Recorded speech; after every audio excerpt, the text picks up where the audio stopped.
Right, guys, welcome back to another episode of the No Clean Sheets podcast. We was away last week, and we're back this week. Premier League is finally back as well. None of this international rubbish, none of the FA Cup. We're actually back to football. Crunch end of the season. Title race is looking quality. Relegation battle's looking even better. It's even more juicier. Probably the best it's ever been, especially with Tottenham being down there. Pete, how are you doing, mate? I'm doing very well, mate. Doing very well. I wouldn't say it's been the best relegation season. I was just thinking, do you remember, I think it was 2010-11. It's 4 teams that could go down on the last day, and it changed about 8 different times. Do you know, I can't really remember. I don't Wigan. really... Who was the other 2? Blackpool, Wigan. Blackburn? I don't even... Blackburn. Yeah? I think it was Blackburn and somebody else. Bolton, maybe. Bolton, yeah. Unreal. It was those teams, wasn't it? You know what? Was it? It was always Blackpool, wasn't it? Blackpool, remember Charlie Adam? They had 1 year. 1 year. 1 year in the... Was it 1 year in the Prem? I think it was literally one season in the Prem, and they just dipped back out again. I wonder how they're doing these days. Anyway, yeah. That relegation battle now... I still think it's quality now, though, isn't it? No, it's good. It's very good. But again, you've got 4 teams that are on the verge of going down pretty much. So we're loving it. First game of the weekend, Arsenal versus Bournemouth. Now going into it, I was just pretty much expecting a routine Arsenal win here. I know not been in particularly fantastic form, but I felt surely I can get over the line versus Bournemouth. Well, it turns out I was completely wrong. Pete, take us away, mate. Thoughts on the game? I thought first of all, I'll start by saying I think the right team won. I don't want to hear anything about the pitch was dry. Yeah, what was kind of that? Waffle like that. Full of excuses. They don't help themselves, do they? They really don't. No. The best team won, which is what you always want to see in football. I thought Bournemouth were really good, to be fair. Really good. I think we was tracking the game. I think we saw that they had more of the ball than Arsenal up to quite late on in the game, which is a bit of a shock. More possession and... Yeah, I mean... More shots. Did Arsenal didn't even look like they laid a glove, really, on Bournemouth. That's the thing. This is a team that's at the top of the table, were 9 points clear. You would expect them just to literally take the game to Bournemouth. They don't take the game to anyone.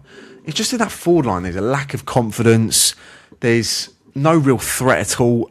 I mean, I've never actually seen a team at the top of the table have so many attackers out of form. Yeah.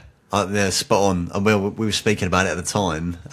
Martinelli, you said he's got 15 Premier League goals on that one good season for Arsenal. He's got 1 Premier League goal this season. How on earth is he still starting for them? I do not know. He's on 200 grand. I think he's on 200 grand a week as well. Trossard's fallen off a cliff. Well, Trossard was their best attacker. He was, yeah. He's not anymore, and his goals are completely dried up. Saka's obviously not. He hasn't been fit the entire season. And I can tell he's fallen off a cliff massively. Doesn't look like he's got that. He's one of the best wingers in the world, and I don't like saying that, but he was at one point. He was one of the best wingers in the world, and now they're resorting to playing him in the 10 because his legs have gone by the age of 24. Yeah, sure. He has played too much football, but he could just do with a longer period out. I think for him, Madueke, I said at the time, it's a terrible signing. Doesn't score enough goals. Just looks like a freestyle footballer, really. He looks better for England than he does for us. Yeah, he does look better for England, yeah. Mental. I actually think every time he's put on a shirt for England, I think he's actually looked half decent. Fair play to him. But for Arsenal, I just don't... But I didn't rate him at Chelsea, so there you go. What are you going to do about it? But I heard a fantastic quote the other day. I heard it on TalkSport. It said that, especially with David Raya, how many risks that he takes in his own box. They seem to take so many risks in their own half, but they take 0 risks in the attacking, in the attacking phase of the game. That's true, to be fair. Thinking about how they play, it's very, very side to side. Play for corners, play for long throws, play for set pieces.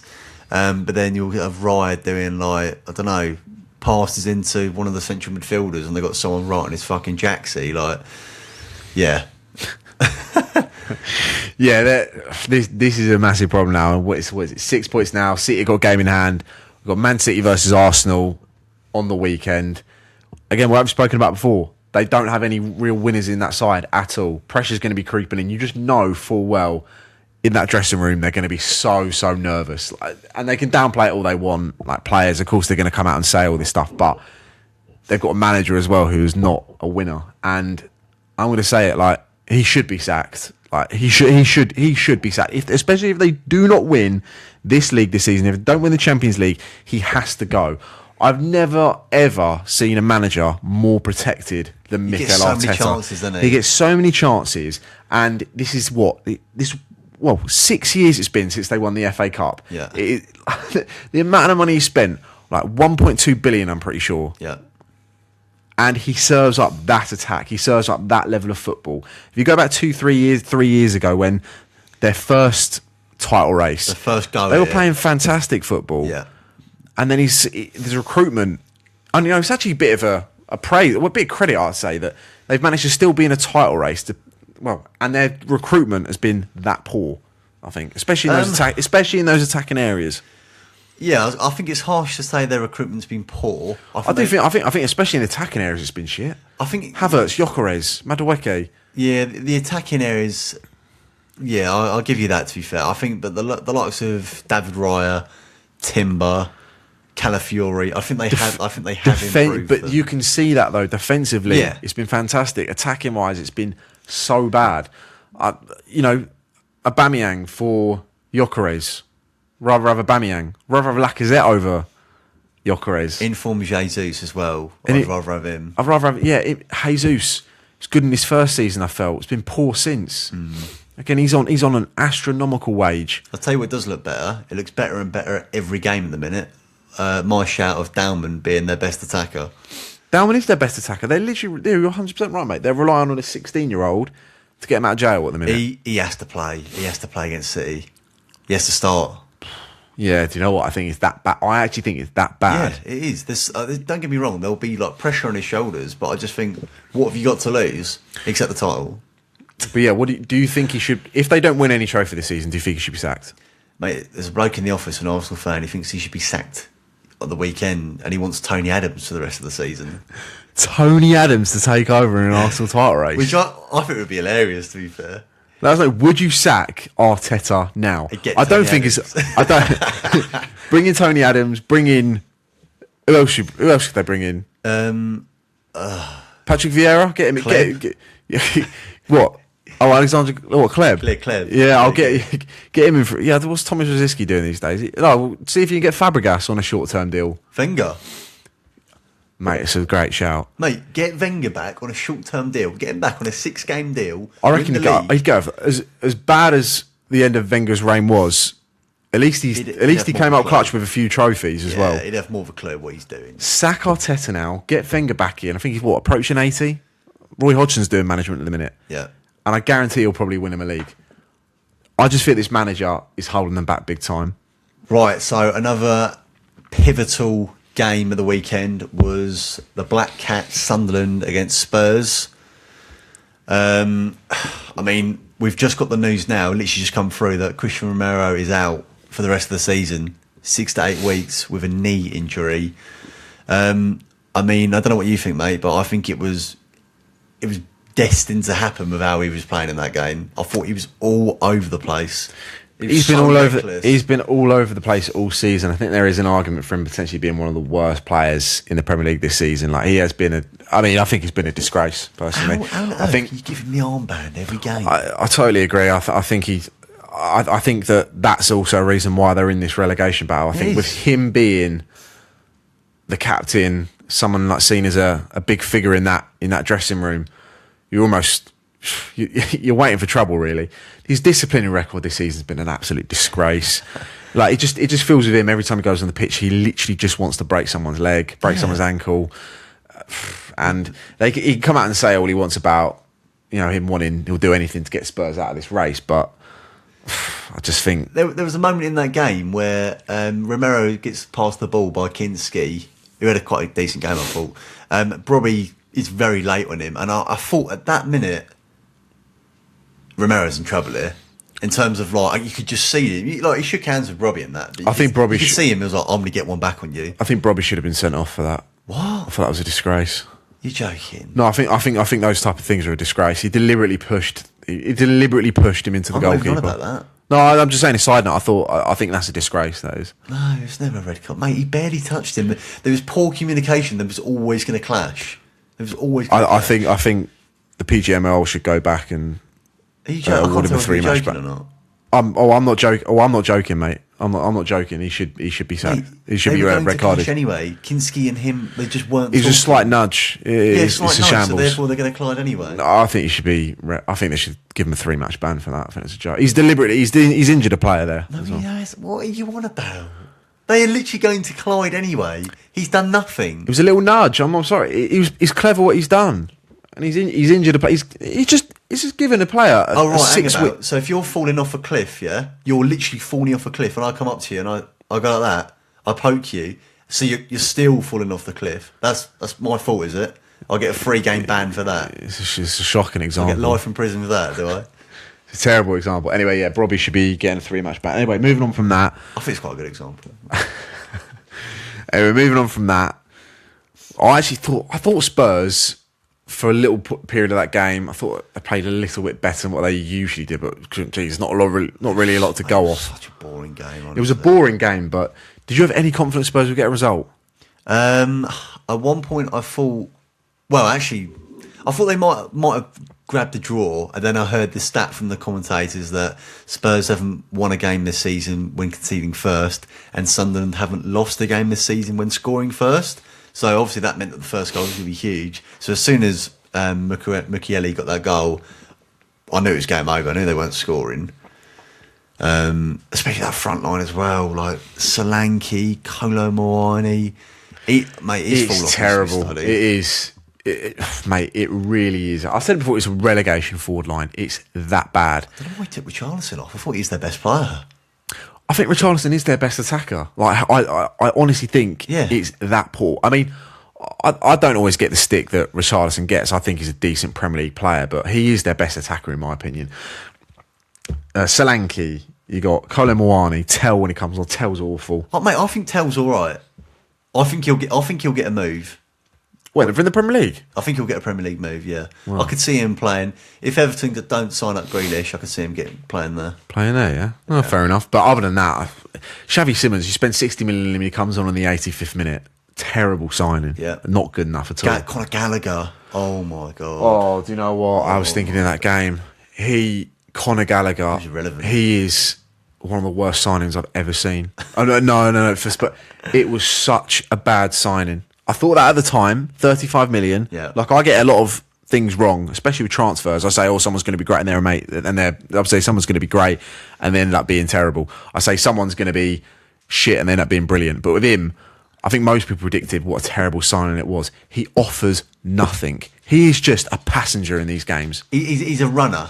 He's someone to run around, and Spurs, they don't need that at all. They need someone to steady that midfield. So, yeah, I agree. I never, ever thought that was going to work. I don't know what he was playing at.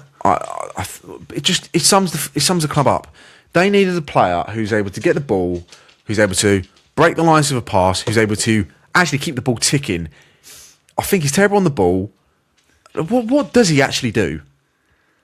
Run around. That's what he does. Run around. He doesn't. I don't even think he's that good in the tackle either, is he? I just don't think he's good enough at all. Especially, he should be the one who goes down and just stay with Tottenham in the Championship. He has got no. He should not be queuing up for a Premier League club. I'm sorry. He was good at West Brom in the Premier League. West Brom, that was like 5-6 years ago. I know, but I'm just saying that's probably his level. Like a lower Premier League team, I think he probably still could do a job. I know Spurs are down there now, but I think chuck him in like a West Ham team, he'd probably do all right. Did anyone else stink in that game? I don't know, the whole team. I think I want to give a shout out to Kinski though. I thought it was a nice moment for him. I didn't think he was going to play at Spurs again. I know obviously Vicario got injured, but still, he's come in. It would have been a lot of eyes on him, never mind the whole club, but him in particular after those cock-ups in Spain. You know what, though? I thought he did all right. I totally agree. I think he had two horrendous mistakes, right? But Vicario's been making mistakes for 2 years now. Yeah. So at the end of the day, he actually does deserve a run in the team, despite those two mistakes that he made. Because Vicario makes a cock-up every single week, it feels. So, look, just give him a run. What's the worst that's going to happen in this? No, it's literally, yeah, you're spot on. Yeah. But other than that, Who else? Van der Ven was poor again. Van der Ven's been horrendous. I don't know why Liverpool want him, by the way. No idea why they want him. 100 million price tag that he was quoted. Or it was even a bit more than that. I wouldn't pay 30 at this rate. No. I think he's shown his true colours. He's been a disgrace as much as Romero has been. And he's worn the captain armband a few times, hasn't he? Yes, to be fair. I think he took it when Romero went off. Yeah. But the lack of leaders in that team. Pedro Porro just looks like he loses his head every time a decision goes against them. Romero gets injured or sent off. Van der Ven's just crap. Who was playing left back? I don't even know. Doggy, not good enough. Crap. Yeah, mate, they're absolutely cooked. A team that aren't cooked, Man City. Yeah, unreal. And this just feels like the exact same as going again for them when they're in a title race. Yeah. When it gets to April, it's obviously going to May next month, where they really do step it up in terms of the quality each and every week, when they just go on a mad run.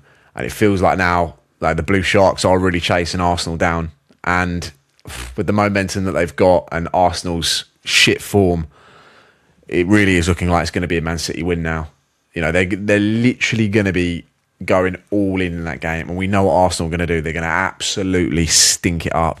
Mate, it's the confidence from City as well. Yeah, for it. All of those players, in particular, I'm going to say Mark Gahey, Shirky, not even Haaland, to be fair. O'Reilly's just he's becoming clutch now. O'Reilly. Yeah. I mean, the cup final and then a big game like that yesterday, just to get them a head start. Yeah. No, I think it's that time of the year, as you say, that Man City just turn it on. These are players that haven't even been at City before as well, by the way. They're doing it for them. O'Reilly, I know he played a bit last year, but this is his first real run in the team. Shirky, they've only just signed. Semenya, they've only just signed. Gahey, likewise. Kusanov, or whatever his name is. Donnarumma. All of these players only weren't even here last year. And they just immediately look like City players, and they immediately know what the game is. They're like, cool, all right, let's go win another Prem. Yeah, 100%. And I think this is what separates Arsenal and Man City. The transfer window that they've had in January. Go strengthen by getting 2 Premier League quality players, Gahey and Semenyo, strengthening areas that they desperately need. What did Arsenal do in January? Absolutely nothing. They didn't address any of the attacking areas at all. And now you've seen City in a rate. They've already won 1 trophy. Still in the FA Cup. Still in the not in the Champions League. Still in the Premier League title race. Now, that's the difference between an elite club and a club that is literally just ticking along. It's only going to go one way, but I'm very intrigued how Arsenal treat that Champions League game, to be fair, because they're certainly not there yet. I think it was a 1-0 win, wasn't it? Havertz 1-0. 1-0 win against Sporting, and I mean that game was it was a terrible watch. I mean, I decided to watch that instead of Bayern versus Real Madrid. Well, that was a top game. Never again am I missing out on a big game like that. Yeah, Pratt. Yeah, I'll be watching the second leg of that for sure. I'm not wasting my time watching that dross that they served up. But worst case scenario for Arsenal is that game goes to extra time. Oh, 100%. Yeah. I think so. I think they play on the Wednesday. Is it the Wednesday they play or Tuesday? Wednesday, I think. Yeah. Either way, Wednesday extra time, and then their game's 4:30 on the Sunday. Like it's not ideal at all. It's not what you want. City will be licking their lips at that. They will. I mean, they will. The players that we spoke about. I mean, you want to take it away on Shirky, mate. Oh, right. Shirky, obviously, as a Man United fan, I saw him play against us twice last year for Lyon, and I don't know about you, I wasn't massively impressed.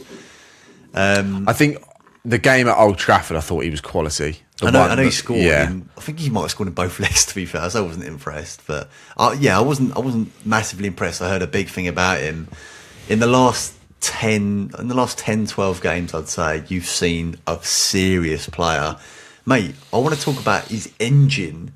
Obviously, he's a very, very technical, skillful player. His work rate is phenomenal. He is literally, I think as soon as Bernardo Silva leaves at the end of the season, I can see him slotting straight into that position. Yeah, I could see him as an 8 as well. I could see him dropping deeper into midfield. I think with a player of that level of technical ability, you're laughing because you can literally play him anywhere. You can play him on the front 3. You can play him in midfield, right foot, left foot. I mean, even the second assist that for Gahey, I mean, he literally takes it from the corner, dribbles round. I can't remember where it was, and it's just a lovely slotted pass into Gahey where he just finishes it off. Yeah. He as well, you can make a case for him being one of the players of the season for what he's done, the numbers that he's put up in terms of assists. Like 10 Premier League assists now, I think. Mate, he's, especially if Man City go on and win the Prem, influential. And again, this is what we're talking about. This is what separates Arsenal from Man City. Man City from Arsenal. The fact that they have got like a maverick. They got that attacker who can generate goals and generate assists. Arsenal have got nothing like that at all. Also, they used to have Saka. But I know he's not even an Arsenal player, but he ain't getting away with it. Shirky cost 30 million. How much is Florian Wirtz? Oh, mate, it's night and day. It's night and day between those two, honestly. Yeah, but all this about he needs a year to settle into the Premier League. It's a load of bollocks. It's a load of bollocks. It is rubbish, especially with Wirtz. The amount we've seen him. No, I've seen nothing from Wirtz to say that he's going to click next season. I've seen absolutely nothing, and I do think as well. Like, I know we've spoken a lot about Bundesliga being a dross league, and it really is. But I think when you buy a player, I think Ligue 1 is one of the best leagues to buy from. I think it's quite similar in terms of it's a very physical league. I think the way our teams play is very similar to the Premier League, like you said, especially with it being physical. When you buy players from Spain, I mean, Serie A's in the mud as well. Bundesliga, no.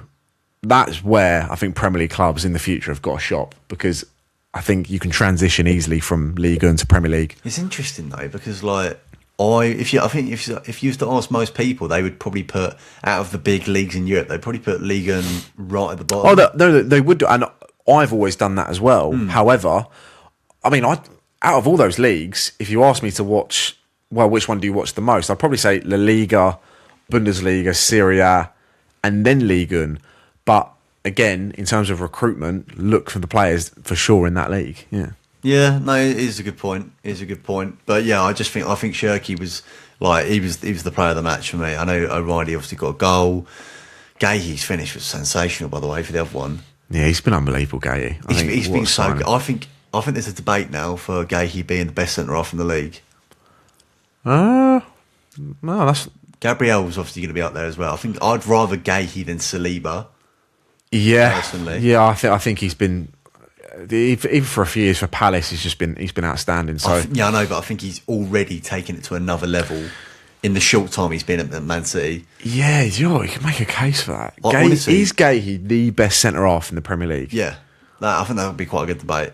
Because what does he not have that Saliba and Gabriel have? The only thing he lacks, and actually no, I think it's an irrelevant point. I don't think he lacks anything. I was going to say height.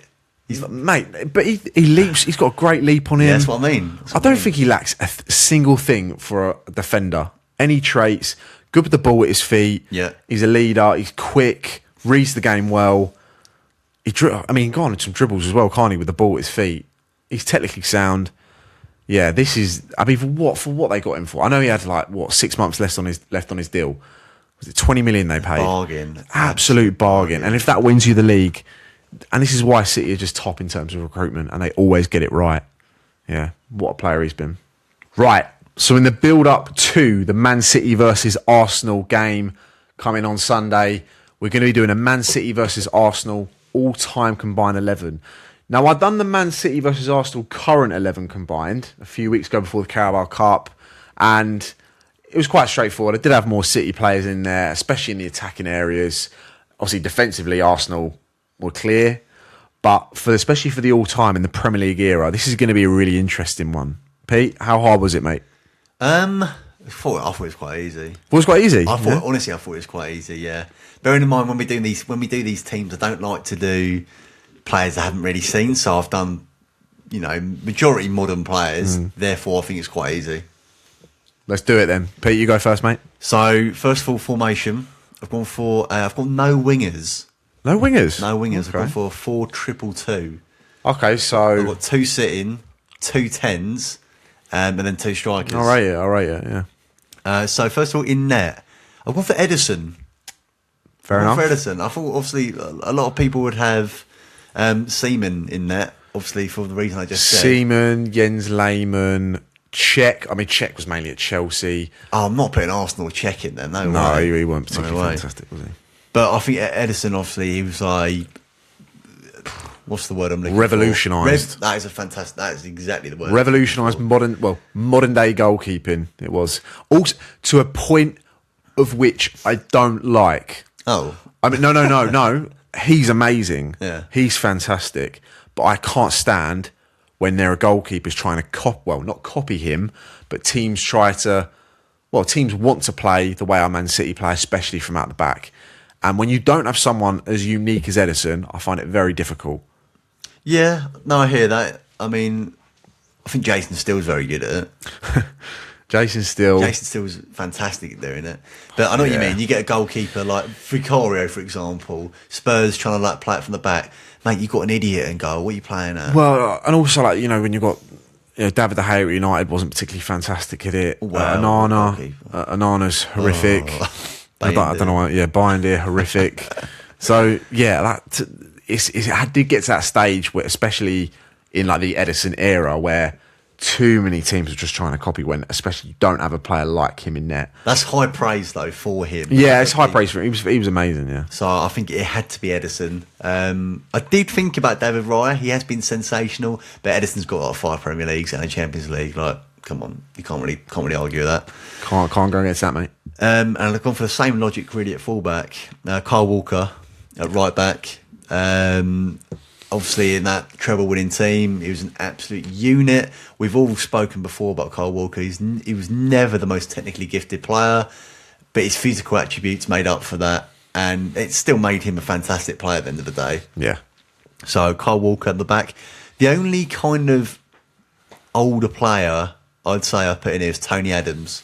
Tony Adams, okay. 4 Premier Leagues, 2 FA Cups as well, I want to say. For that reason alone, I had to put him in there. His partner in crime, I've gone for John Stones. Oh, okay. I've gone for John Stones. I do see that. I think a lot of people would usually put Vincent Kompany at centre back, but I think John Stones, for the career he's had, I think he might have. I don't know. Has he been even there longer than what Kompany was at City for? I might be wrong there, but John Stones just one unique centre back. John Stones, you have to remember at the time when they signed him, he cost £50 million, which at the time was astronomical. People were proper slating that signing as well, because he was very up and down at Everton. There was always a player in there. Yeah. But did people actually think he was going to reach his full potential? No one actually. No. I just think, again, in particular for that treble-winning season where City played 3-2-4-1, he actually played as a bit of a 6.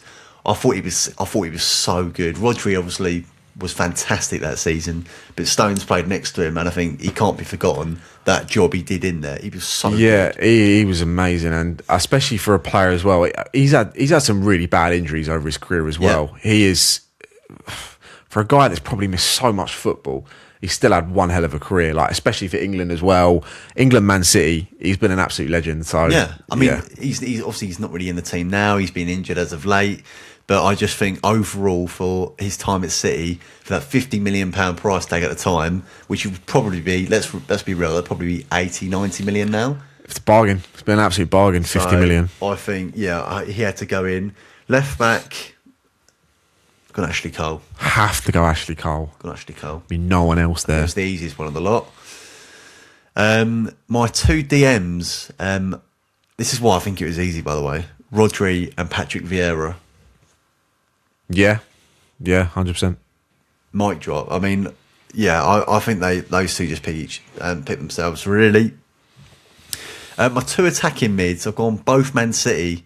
I've gone De Bruyne and David Silva. Fair play. I just think, mate, think of the creativity in that team there. I know you haven't got any wingers to be sliding in, but just think about the amount of goals that could be scored with those two behind. Also, they could probably drift a bit wider as well. So yeah, for those two alone, I had to go, De Bruyne, David Silva, and then up top, Omri and Sergio Aguero. Yeah, I rate that, mate. I thought about Haaland. I did think about Haaland. There will be people that do slip Haaland in there already, but maybe we're just being called nostalgia merchants. But I just still think Aguero overall is better striker than Haaland. Haaland will outscore Aguero without a doubt. 100%. Haaland's going to break Aguero's record for sure. But again, it's going to be when Haaland finishes his career at Man City. It's going to be interesting what people say. Will he actually surpass Aguero's sort of legacy? Because Aguero was kind of like the first striker after, of course, the Man City takeover, and especially the iconic winner in 2012, 2013. 2011, 2012. What else? Well, he's won every single trophy. The amount of hat tricks he scored as well was a joke, and just an all-round unbelievable footballer. But it's going to be interesting what people say at the end. Yeah, I mean, as you say, Aguero at the minute is the kind of the face of Man City alongside Company. Really, 100%. You'd argue. Haaland he doesn't get involved in games. It actually makes me laugh every time I watch Man City play. It just makes me laugh how little interest Haaland has in getting involved. He doesn't care. I think, though, he has massively improved on his technical ability, though. Like, in terms of his hold-up play, I think, especially in that Carabao Cup final, I thought when the ball came to him, he'd done really well with it. Yeah. And the goals have seriously dried up. I know, it's like 3 in 11 it might be, which is not, well, obviously not great for him, and for any striker, really, but in the Premier League, he does occupy the defenders, though. He does occupy defenders well. Yeah, he's always going to be a handful. Massively thrives on good crosses into the box. Which are they really been doing? Doku doesn't do that enough. No. So and Semenyo can with the ball. Had a lot of shots yesterday. There's a lot of shots. Yeah, a lot of shots. But no, that's a solid team, mate. I rate that. Can you see why I've got no wingers though? I just think I can see why you have. I have been sneaky. I have snuck a winger in there. Well, 2 wingers, obviously. So we'll go for it. Yeah, I'm intrigued. So you've gone for. Well, I'm playing a 4-3-3. Okay. So in net, I have followed you. I've got Edison as well. I was thinking of. I was even thinking of potentially Joe Hart in there as well, but I have just snuck Edison in there just because of the longevity and what he actually brought to goalkeeping as well, which you just can't underestimate.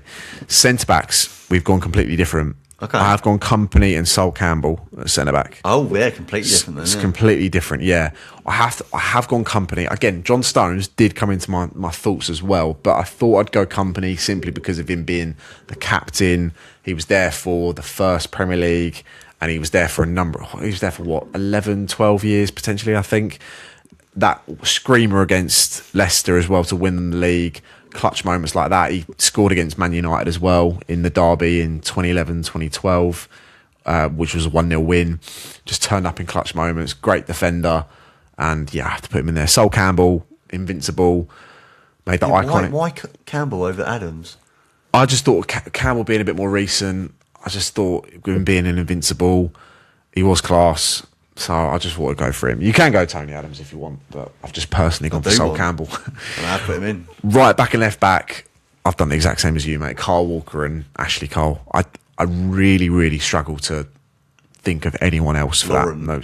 Lauren, yeah, but I think Kyle Walker's longevity has been unbelievable for Man City. So midfield. Now, I think for midfield, it's so hard to do simply because of the amount of players that there is at the disposal, especially for Man City, Arsenal. They've had some unbelievable midfields. So what I did go for, I went for De Bruyne. Well, I'll go for the 6. I went Rodri. I could have easily gone for a full Man City midfield here, but just for the purposes of doing the combined 11, I have included an Arsenal player in there. So I've gone Rodri, De Bruyne and Vieira. You missed out David Silva. I did miss out David Silva, yeah. I would have ideally put criminal. I would have even put potentially Cesc Fabregas in there as well. I did think about Fabregas. Yeah, Fabregas. Yeah, you know what, I'm going to change it. Fuck it. No, I'm going to change it. I'm going to change it. I'll go Fabregas, De Bruyne and Rodri. Who have you got rid of? Vieira. I just prefer. I just prefer Fabregas as a player. I don't agree with that at all. I just prefer Fabregas. We'll stick it. We'll stick him in there.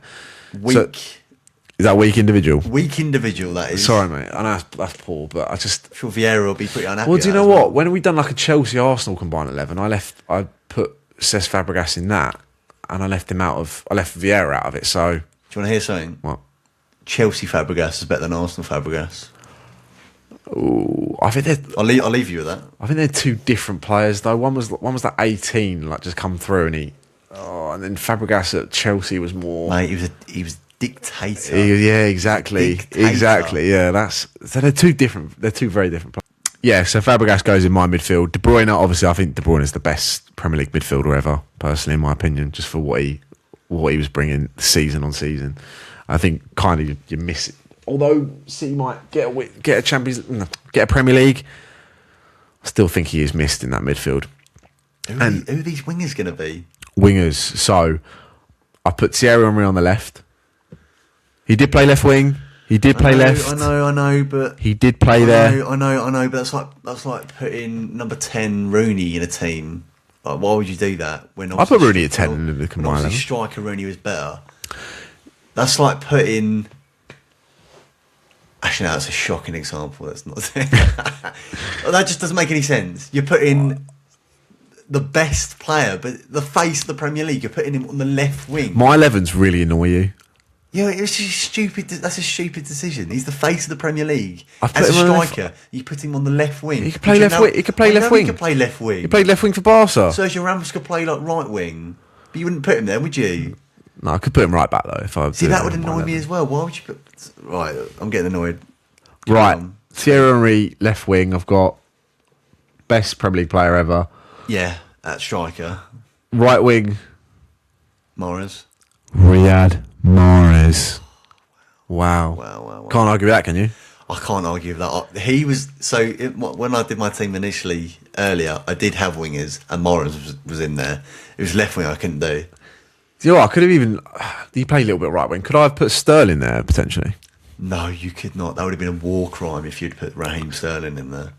Sterling's numbers for City were unreal. Yeah, they were. He failed on the eye test, though, didn't they? Do you think it's a shocking watch?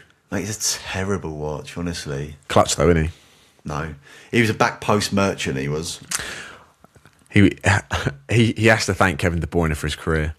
Mate, those crosses to that back exactly. stick. Yeah. He was there. I'll give Sterling credit. He was always in the right place, but in terms of the actual ability and watching him, it was poor. I do think though, like you just said with Sterling, one thing I think one of Pep Guardiola's greatest ever achievements was the ability to turn Sterling into a player that got on the end of like pretty much everything. His positioning in the box was so good, was unbelievable. That's got to be his best trait. Like how many crosses came into the box and he was there? Yeah, so exactly. That's one of the. I think especially for an attacker, that's one of the best traits you could have, and probably one of the hardest as well. Bearing in mind when he arrived, he was like a flary, tricky winger, and then Pep turned him into a goal scoring machine with one-touch finishes. One-touch finishes, yeah. It was a joke. So I have got Mahrez. Yeah, like Pete said with Mahrez, it's just a joy to watch. Unbelievable footballer. One of the best. I think one of the best wingers I've seen to take on players. Like if you're a fullback coming up against him, you're in for a horrid time. Nightmare. Pretty much both footed as well. He can take you on the left. He can take you on the right, and just the finesse on him, just everything. I just think it was an absolute joy to watch. Probably, I should never say it because obviously I'm a Man United fan, but one of my favourite players to actually watch in the league was Mahrez. Couldn't agree anymore. Yeah, he was unbelievable. And then striker, yeah, of course, like you said, I've gone Aguero, just like that. And again, I know people might put Haaland in there, but Aguero he just surpasses Haaland for me. He's one of the best strikers I've seen in the Premier League. For a striker that was small, had a bit of strength about him though. He was small and stocky, small and stocky. A lethal finisher as well. I think one of the best finishes we've seen. His striking ability was class. Score from outside the box, score from inside the box. Yeah. Yeah, mate, it was that debut. Like, I think the whole Premier League knew that we was in trouble. Swansea. When he scored that hat-trick on his debut, I think we all knew that, he was going to go on to big things, yeah. But yeah, that's it, guys. That's our combined 11. Let us know who would win. Me. Arsenal. I'll give you that, mate. I'll give you mate, that. You've got no, like... How have you just surrendered that so easily? I mean, I know my team is better, but you've not even backed it. All right, I'll say mine's better then. Mine will beat you. No, but no, you don't even believe that. No. Weak. What would I say? What area? I think actually my midfield dominates yours. No, it doesn't. My midfield passes around your midfield. Oh yeah, you do. Oh yeah, De Bruyne, David Silva. Rodri in there as well. Oh, and then Vieira's just like, when you do win the ball back, which you will occasionally, Vieira's just in there snapping at you. We'll exploit, but our team would exploit you in those wide areas with you having more of a narrow side. Don't care. Yeah. Henry would want to drift in anyway because he's a striker. The key factor of that team is Mahrez. What he'd do is he'd have Cole. No, he'd have that freedom of that right wing. Mahrez against Ashley Cole would be a great battle. Oh, yeah, I think Ashley Cole would still come out on top. Actually, yeah, especially with his defending. Tony Adams would just snap him. Let's be real, he'd just snap him. But yeah, anyway, whose team was better? Do let us know. Anyway, guys, let's come to the end of the episode. Thank you very much for watching. We're back this week. More consistent videos coming out soon. Please check us out on TikTok and Instagram as well. That's where we're posting some like sort of short form content. But yeah, like we said, thank you very much for watching. Like and subscribe, and we'll see you next week.